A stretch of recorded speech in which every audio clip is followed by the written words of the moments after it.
Okay, so happy Sunday, and I hope you're having a great Memorial Day weekend. Um, this has been on my heart for a while, so I wanted to talk to you about this. But homosexuality, gay, lesbian, Christianity, all of those things, okay?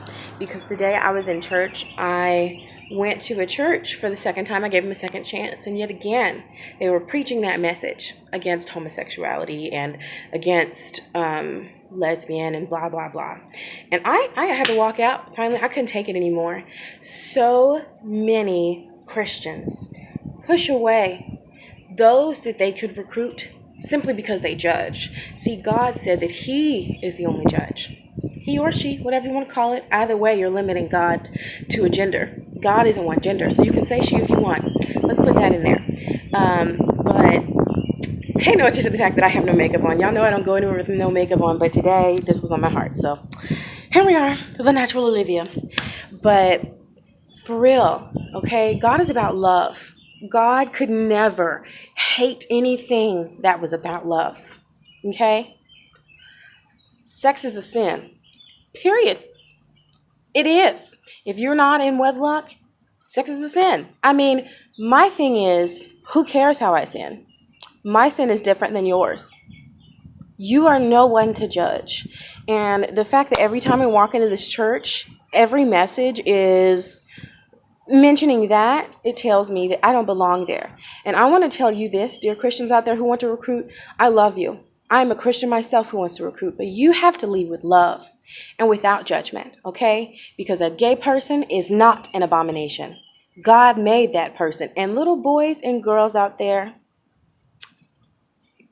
that have the world, and sometimes even their parents, telling them that they aren't good enough.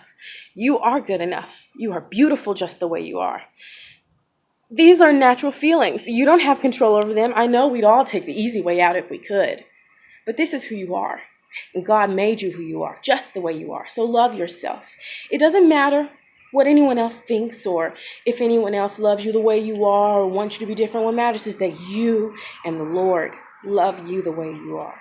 So you can be Christian and gay or lesbian. You can be both because guess what? God made you gay, didn't He? Oh, look at that, controversial. God made you just the way you are. God made me just the way I am. And I know that the love I feel for the woman in my life could only have been given by God. I know that God made her for me. And I have no doubt. So, in closing, before I get all militant and or emotional, love yourself. Hey, if you have no one to tell you that you are great and gay, you are great and gay, okay? You can still be Christian, still go to God, and if that church turns you away, you go to a different church, okay? Because that just means that God wouldn't have you there. This morning I walked to 3 different churches, none were open yet, and I ended up on this one, okay? I'll give him one more try. Well, hunty, that's the last try. As my grandmother used to say, my grandmother Christine, let me dust off my shoulders and walk out, because the Lord would have me be somewhere that would add to me, that would not judge me. That is the number one thing that I think Christians do, is judge other Christians. How are you going to recruit if all you do is push people away? So, in closing, I love you all. Gay, straight, blue, purple, yellow, I love you all. Power to the people. Show up to elections, y'all. Change the world. God bless America. God bless the world. God bless the gays. Bye.